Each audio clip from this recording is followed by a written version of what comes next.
The thing that's anchoring me at the moment is you don't have to be intense, you just have to be consistent.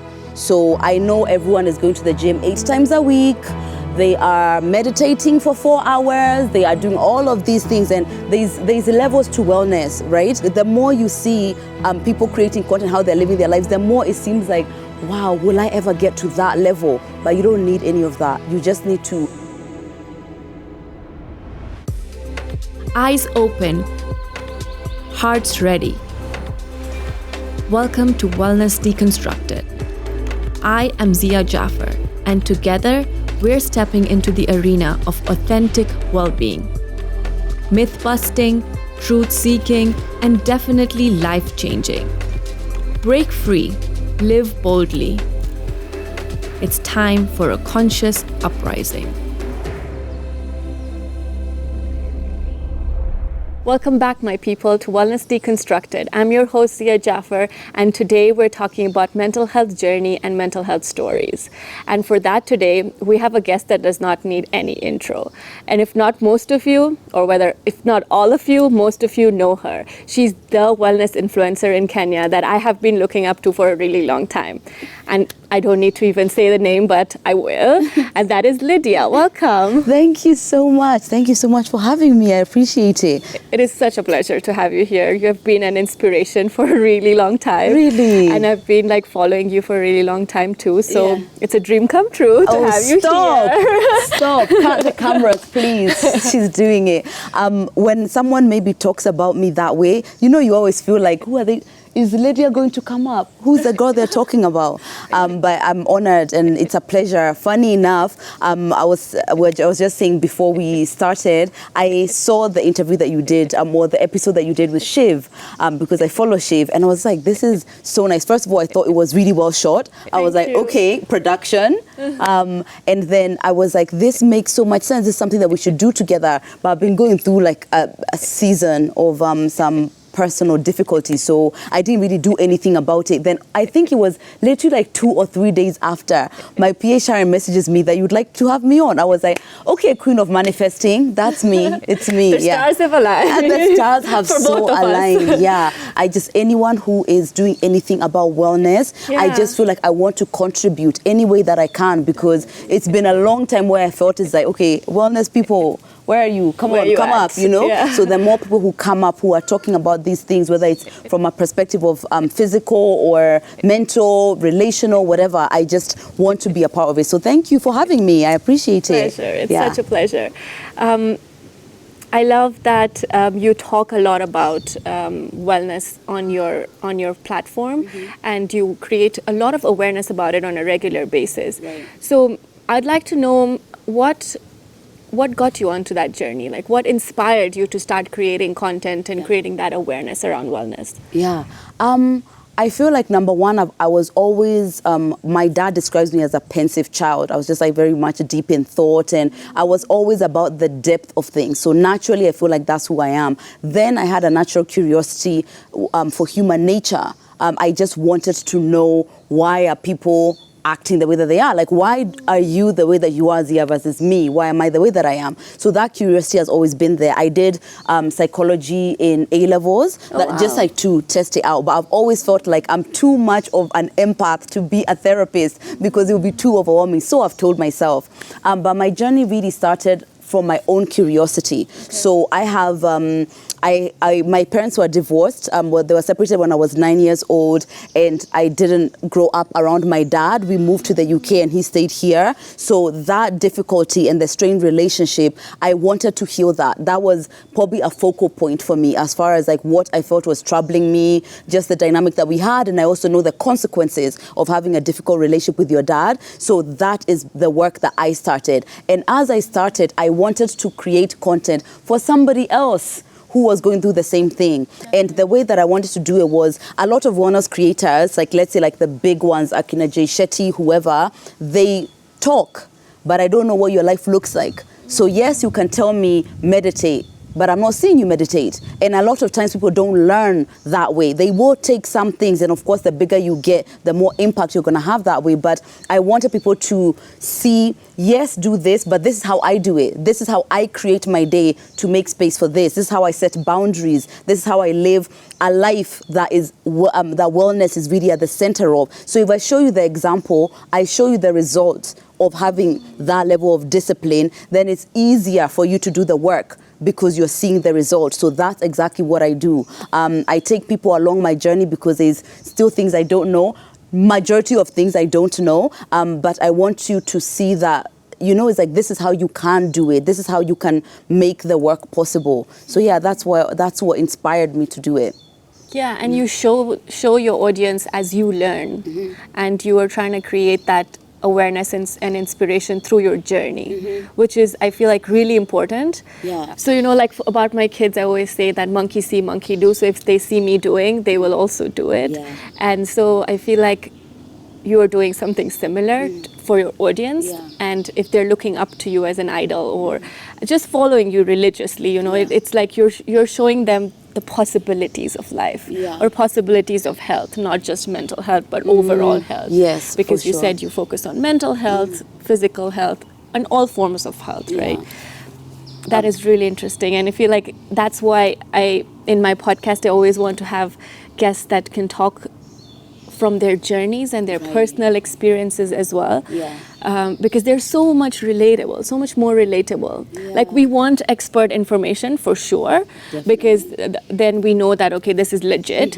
But when you actually see a transformation or a story that has created transformation in a person that has created a transformation in their life, I feel like it just hits different. It does, right? It definitely does. But it is also overwhelming from my perspective, because I always I want to articulate my humanity, because it's true, I'm human, I go through things, I'm not always on, I'm not always doing things right. But somehow now, where I feel like I am, it feels like that is getting lesser and lesser. The more you position yourself as an expert, the more there's some humanity that people don't necessarily see, because they're looking to you.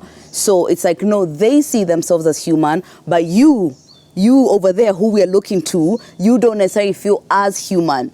There's something that changes actually, and it's very, very interesting. So I recently lost my ruka, and for about a month, even now, I still don't feel like myself. And I've been finding it so difficult to navigate my page, because the energy tends to be, I know, let me tell you, I know, guys, this is how I know. But when you don't know, I'm just coming on my page like, okay, so what do we do? You know, so that position yourself that way has many, many benefits. But sometimes when you are in the struggle, it's sometimes a bit difficult to navigate, you know? You just come, like today I'm not inspiring you.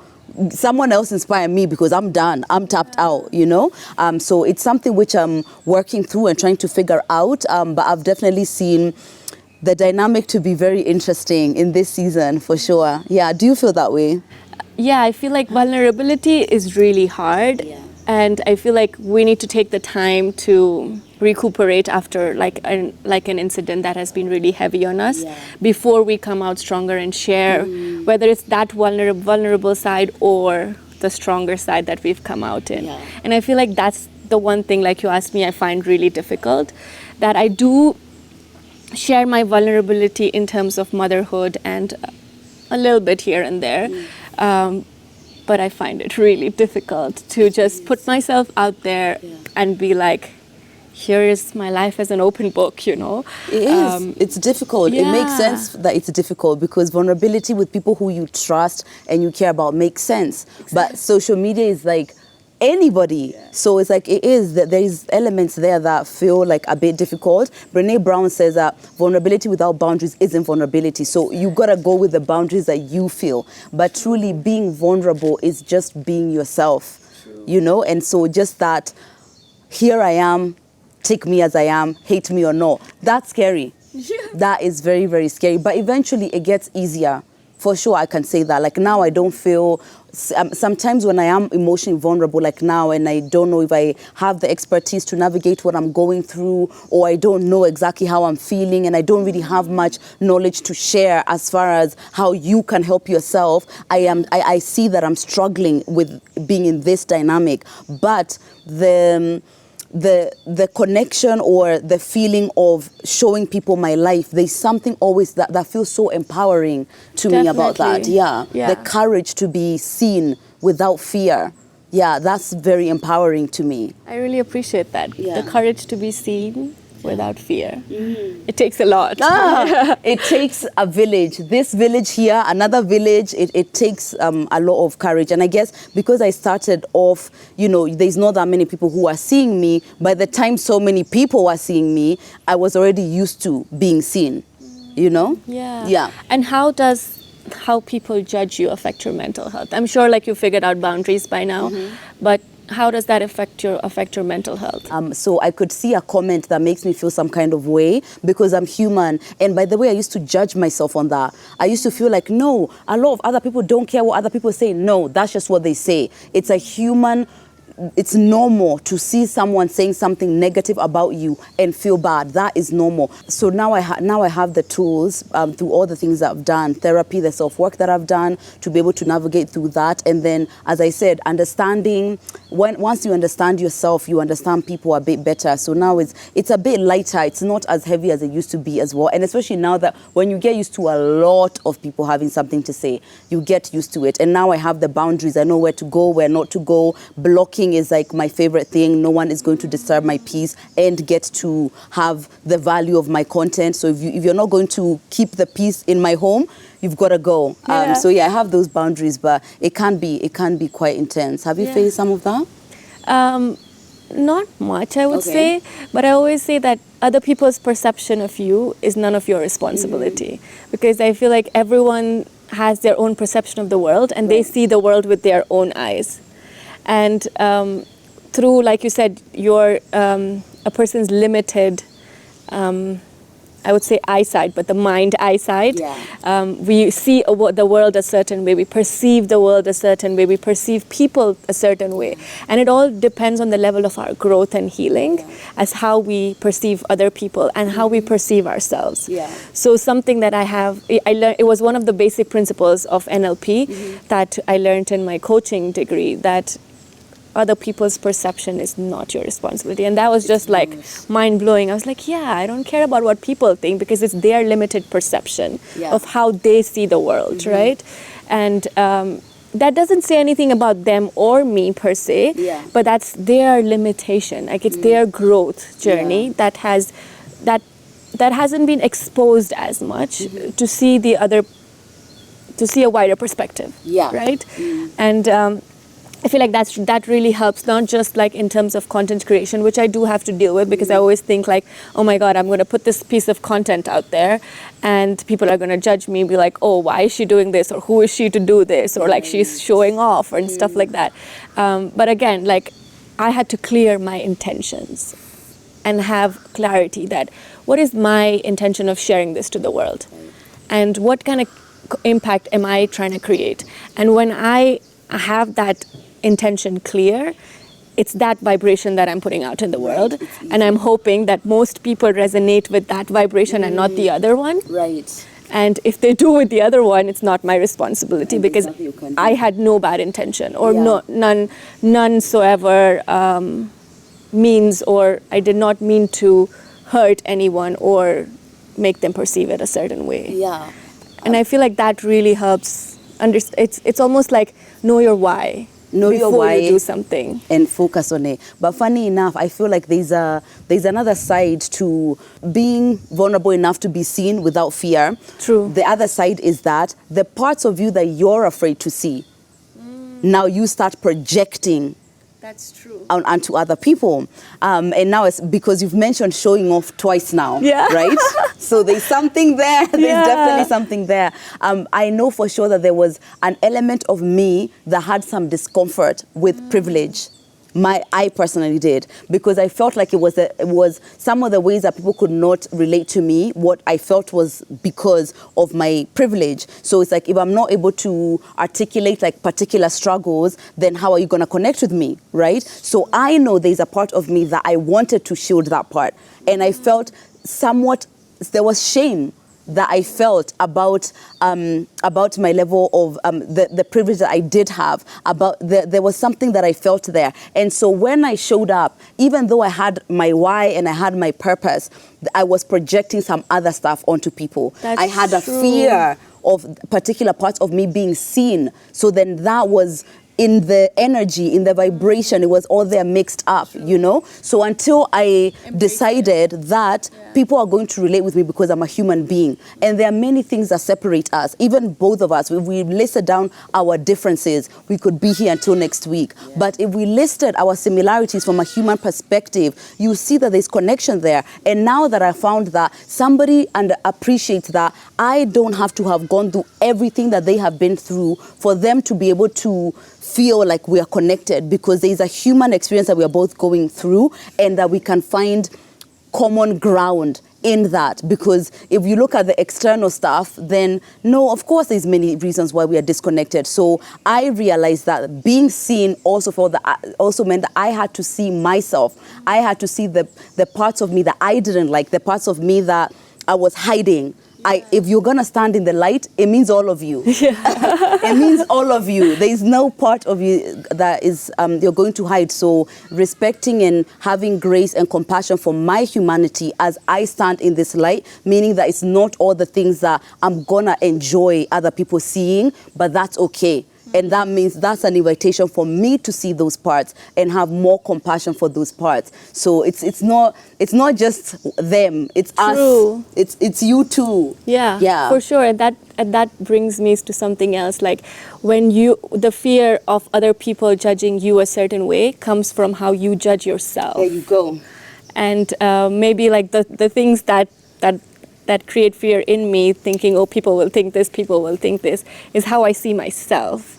And that triggers me, and that's why it creates that fear, saying, oh, people will see me, but who are those people? Who are the people? First, it starts with you, exactly. right? Like, where did the imagination that someone can see you come from? Yeah. From something that you're already feeling. Definitely. So I always have to check myself. It's not always like when you're a content creator, then everything everyone is saying is just all of this. It's garbage and projections. Are there some of your projections as well? Are there some parts that maybe you're taking more offensively because you already have an insecurity? Are there some parts that are triggering you, mostly because there's some parts of you that you haven't seen, that you haven't given compassion, that you haven't worked on? So I like to have the exchange feel somewhat balanced. It's not everything everyone says that's negative, that's a hater or whatever. Sometimes it's like, do we want to sit in that? Do we want to see where there's truth in that? Or is it actually more offensive because they've seen that part?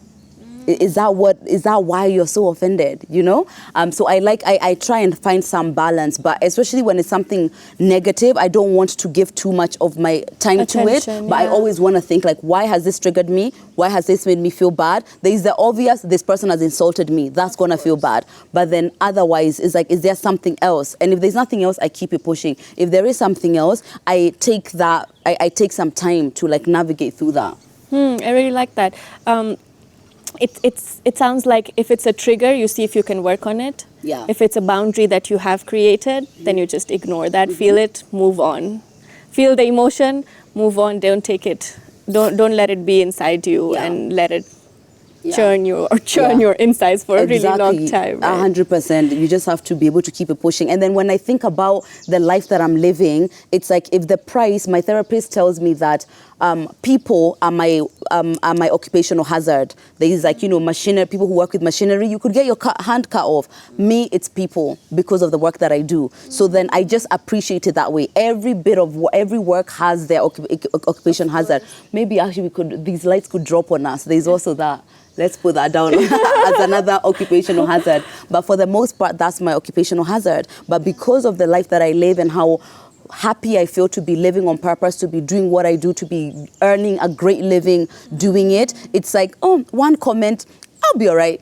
I'll be all right. Let me just go and rest whatever in the middle of a Wednesday or whatever. So you just balance things out. Sometimes it's whatever. Yeah, you've mastered the art now. Yeah, I wouldn't say mastered, but we're getting We're there. getting there. We're getting there. Yeah. That's cool. So how have you incorporated your wellness journey into creating awareness in different ways? I know you create content, but I also know that you have incorporated into entrepreneurship. Yeah. Can you tell us about that? Sure. So there's a few ways that I do. So apart from like the content I create, as you've said, I have this therapist contact list. So 2 years ago when I was looking for a therapist, I asked a friend of mine, like, where can I find a good therapist? And she sent me these random numbers that she had seen on another creator's highlights. It was just like random numbers. So I was going through it and it was about 2 months, like going through these numbers, hearing someone's voice or whatever. And I was just like,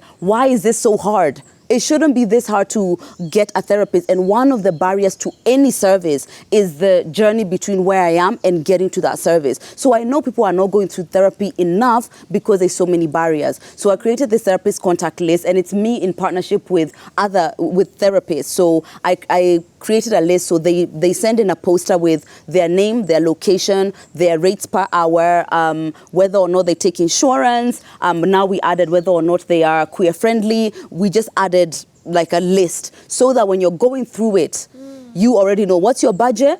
You're going through the budget to see who is going to fit that budget. What's your location? Do they do virtual or physical? You just go through them and just it makes it so much easier. For sure. So after now I've been going to therapy, I started doing that because therapy is the best thing that's ever happened to me. Happened to me. And I always say that I'm a gate opener. Anything that's good, my following know I'm going to talk about it. I'm going to go on and on about it because I want to share the things that have been beneficial to me. So that's how the therapist contact list came on. It's on my highlights right now. We have 47 contacts. Wow. Yeah. And there's Rwanda, Tanzania, UK, Kenya, and most of them offer virtual. So now that we have virtual services, you can have a therapist anywhere, to be honest. So that's one of the ways that I do because I want to make it easier for people to be able to access therapy. And also Red Cross do free telecounseling on 1199. I always share that as well. I also do, every so often I do a webinar. And actually, the one that we are coming up with, I don't know, we've already done it before this comes out, but it's on healing the mother wound. We did healing the father wound, and then we're going to do healing the mother wound with Alsa Wamaitha, who's a therapist. So I do those kind of things, like more like smaller group work with the assistance of a professional so that we can be able to go through some specific topics. It could be people pleasing, it could be like now father wound, mother wound, whatever it is, but people who have a specific issue with that one topic, and then we do like a smaller group. I also have my business now, which I launched last year in September, Kagi Wellness, and it was an expression of, I've been known to be the queen of affirmations. And so what happened is that, I'm telling you to do the affirmation, I've been doing this for a long time. So I thought, how can I express that you have access to the affirmations that I say in your home? So that's what we do. We have affirmation booklets, we have a journal, we have a planner, we have mugs, we have t-shirts, and we have a few other things that are coming up very soon. And it was just another way to allow people.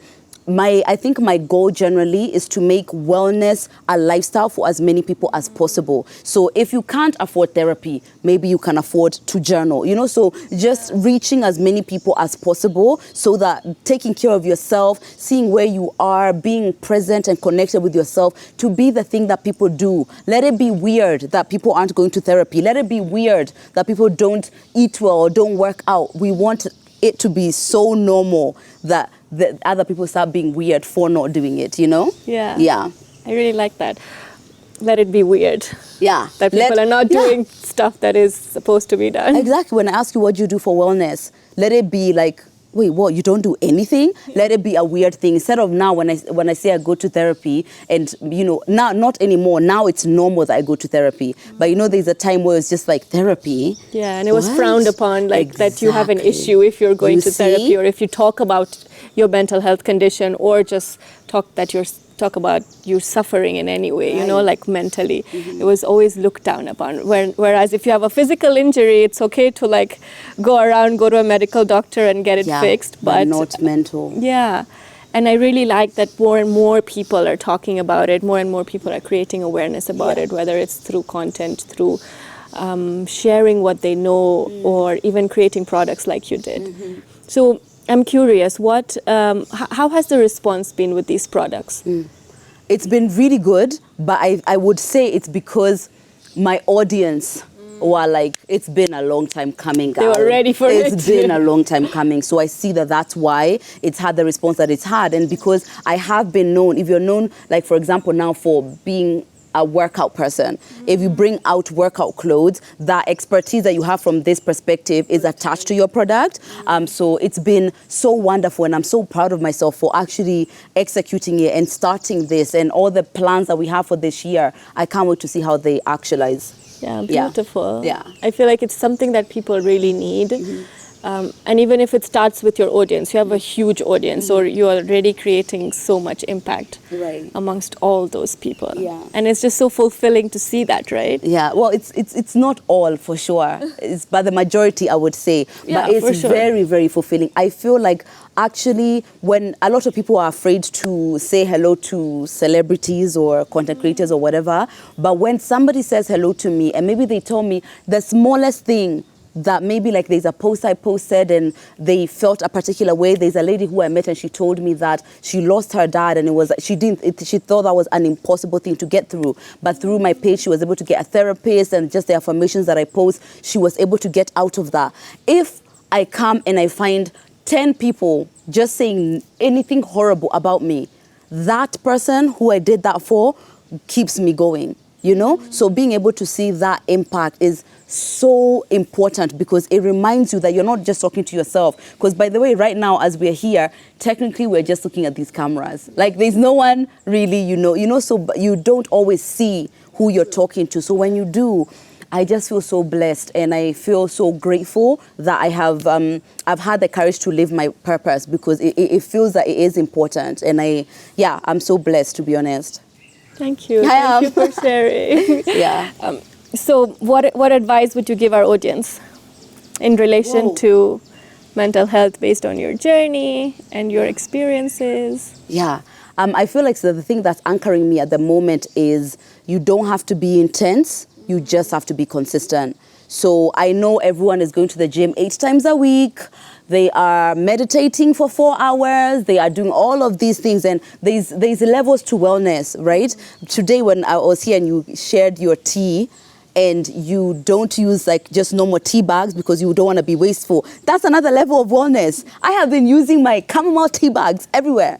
You see, like the more you see people creating content, how they're living their lives, the more it seems like, wow, will I ever get to that level? But you don't need any of that. You just need to start small and start where you are and stay consistent. Find what works for you, whether it's journaling, whether it's working out, whether it's meditating. Just start and then just stay consistent bit by bit. It's a lifelong journey. It's like showering. You don't ask, why am I showering again after today, tomorrow, whatever. It's the same thing with taking care of your mental health. It's just what you have to do. What are your wellness practices? Because I just feel like you're going to just shut me down. But go on, I'm ready. So I like doing rituals. Okay. I call my wellness practices rituals, like my self-care rituals. Okay. And I do it, I'm like a bit like over the top about them. I'm sure. Because I like to like break it down into different parts of my body. Okay. So whether it's for my eyes, for my face, for my body, for my mouth, for my nose, for my hair, for my feet. For your eyes. Yeah, to like hydrate your eyes, because you're constantly looking at screen, you're wearing contact lenses, so your eyes are drying on a daily basis. Yeah. And that's when as you age, you start to get eye diseases and just deficiencies in your eye, because eyes also can tell you a lot about your body. Like every part of your body has some or the other connection with other parts. Right. There's a specific doctor that looks in your eye and tells you the health of all the organs in your body. What is it? I don't know how to pronounce the name even, but that just tells you that the health of your eye can affect the health of the other organs in your body. Okay, so another list, something to write, eye health. And then your mouth health. In my first podcast season, I interviewed Dr. Ruchi, who's a holistic dentist. And he talks about how the health of your gums are related to your heart diseases. And since I went to her, I have a daily mouth cleaning routine to make sure that my gums are not inflamed. Because that can eventually lead to so many, like she told me about this particular research study that was done, and they found out that the side of the breast that women had the cancer on was the same side of the mouth that they had gum disease in. And it just blew my mind. And since then, I'm like, okay, I have a routine for my mouth. So the only thing I used to do before that is oil pulling, which is using coconut oil or sesame oil to just gargle. Okay. And that was my Ayurvedic practice. Then she added on to that. Even your nose, like you need, I don't know, it's a little gross to say this, but like oiling your nose, like putting drops of oil in your nose can actually help with your brain health because it's directly connected to the brain. When you're in cold environments, the air can get into your ears and really affect your sinuses and your brain. So oiling your ears also help protect air from getting in, especially if you're a Vata person. Vata people are, I'm talking Ayurveda language now, but Vata people are ones that are very airy and anxious. And for them, it's very important to protect their ears as well. Then, should I continue? Then we go to the neck. Then the shoulder, the elbow.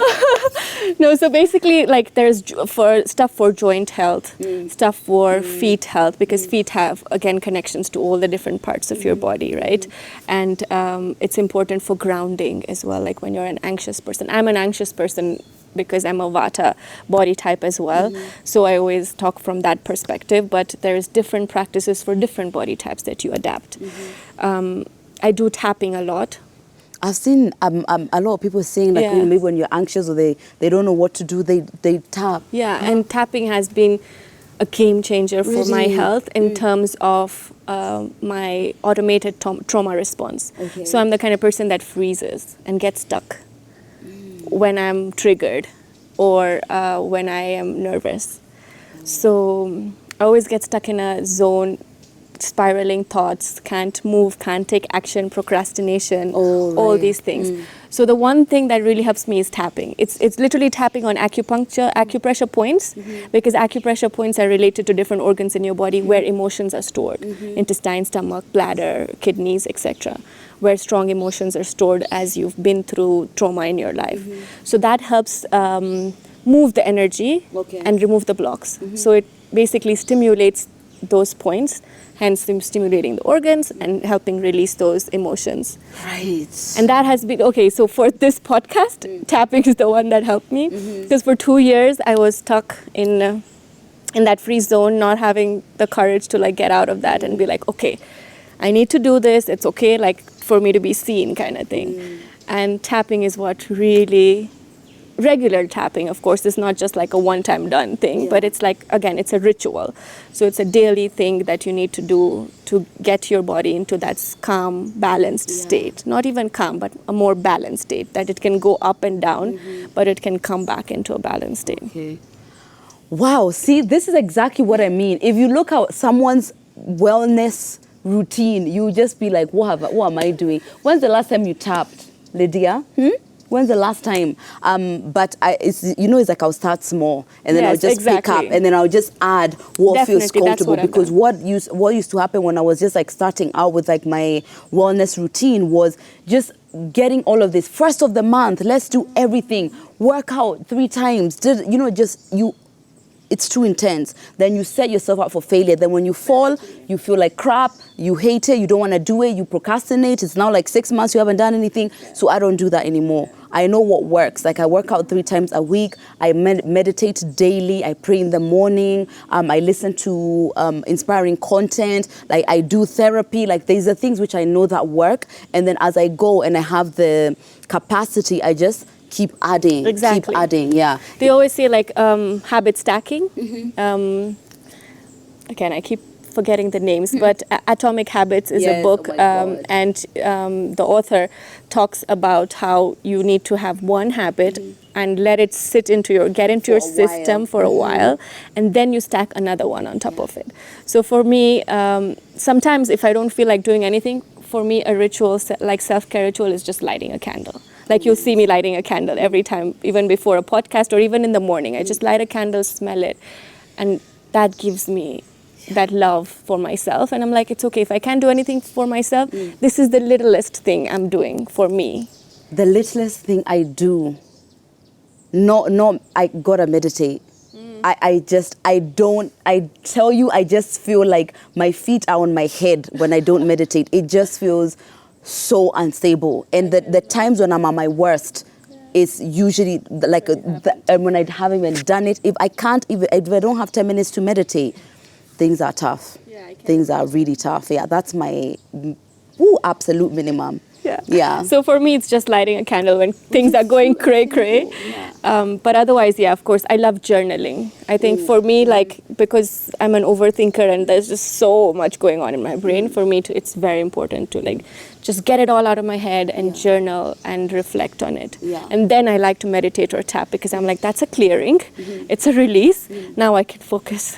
Now you can focus and do something else. Yeah, journaling was really good. It was my anchor for a long time, especially when I was overthinking. I didn't know how to like process my emotions. I didn't know how to regulate my emotions so much. But now as I've felt more in my body, more like balanced, it's like I'll meditate like once a week, or I use like the Kagi journals are guided journaling. So I'll just take a prompt and it would just take me somewhere completely different, because my therapist does say sometimes we are so obsessed with what's happening in our life. Something that would take you think about your life in a very different way can be also very helpful. Yeah, journaling is really good. Yeah, and you give teas to your guests. It's a wondrous thing here, by the way. It's like, it's real. She's a real deal. And her tea bags are... That has really impressed me. I did too. It was such a big deal until you're like, whoa, what is that? What is this? I've never seen this before. You. No, yeah. Living what you're talking about is it's important, but even to share, when you're sharing with other people, it makes sense that you are who you are saying other people should be. Yeah. Thank you for that. Yeah. I like it. Makes me feel nice. Yeah, even your dressing, everything. Look at where we are, guys. Thank you. Yeah. So before we close, I do a little rapid fire quiz with all my guests so that the audience can get to know you a little better. I know most of the audience knows you already, but just a little fun thing. Ready? What's your daily non-negotiable habit for your mental health? Meditating, for sure. Yeah, you said that. Would you do a guided meditation or a musical meditation? I actually do silence. It's like total silence for 10 minutes until I quiet my mind completely. I'm not hearing like loud noises. That's amazing. Yeah. That's really cool. Would you rather sleep for an hour or read a book for an hour? Oh, I can't do sleeping an hour. Me, I know like we sleep for 7.5 hours. That's what we do. So I'd rather read a book for an hour then. Would you call a friend or text a friend? Call, always. I'm done with you texters. I'm done. I'm a texter, so if I text you, please excuse me. It's too much. It's too much. Call me. I want to hear your beautiful voice. Alone time or play a board game? Oh, alone time. Netflix show or a YouTube channel? Ooh, Netflix. Play a sport or do another workout? Ooh, a sport. But I love sports because like they're fun and then you get a workout. I'll go with sport. What kind of sports do you like playing? Like tennis, anything. I did paddle. Is it paddle tennis? Yeah, that's what it's called recently. It was really good. I like a sport because I get to work out and have fun. Yeah. What's one piece of advice you could give your younger self about mental health and why? You're not broken, baby. You just don't understand yourself. So just keep working to understand yourself. You're just fine. What's your personal mantra or affirmation that keeps you going?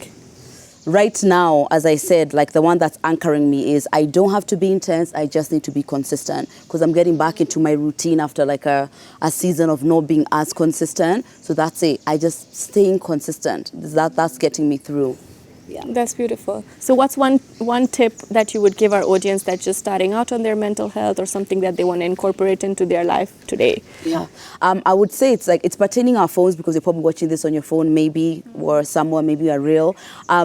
Who you're following is such a big deal. People don't take it as seriously, but all the things that you're taking in when you're not paying attention, they sip into you and they become like your reality. So go through your following, decide who is a positive impact, and follow people who are going to be part of that journey. If you want to get into something, an industry, whatever, find who's already in there and then just see what they're doing, because that's going to keep you in that energy to keep building on that mental wellness journey. Yeah. That is really useful. Clear out the noise or unnecessary noise that is not contributing to your life. Yeah, it could be joy they're contributing. That's okay. I follow plenty of pages that all I do is laugh. So you don't have to be like, inspiring me and motivating me, but it needs to be something that's adding value one way or another. Otherwise, leave it. If you follow people and they're triggering you because they're bringing up some feelings of envy, or who does she think she is? You're not ready to follow that person.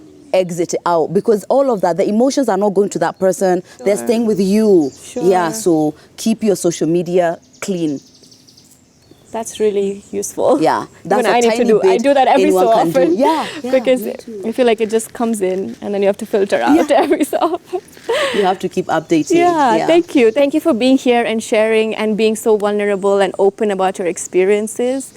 It means a lot to me and to the audience that is watching, because I feel like it just makes us feel more relatable to you. Yeah. Thank you so much for having me. I appreciate it. Spaces where I get to, I know it's like I've come on your podcast, so that's why you are grateful, and I appreciate that. But because this is me expressing my purpose, you're also partaking in me being able to share what's inside me and live out my purpose. So it brings me so much joy.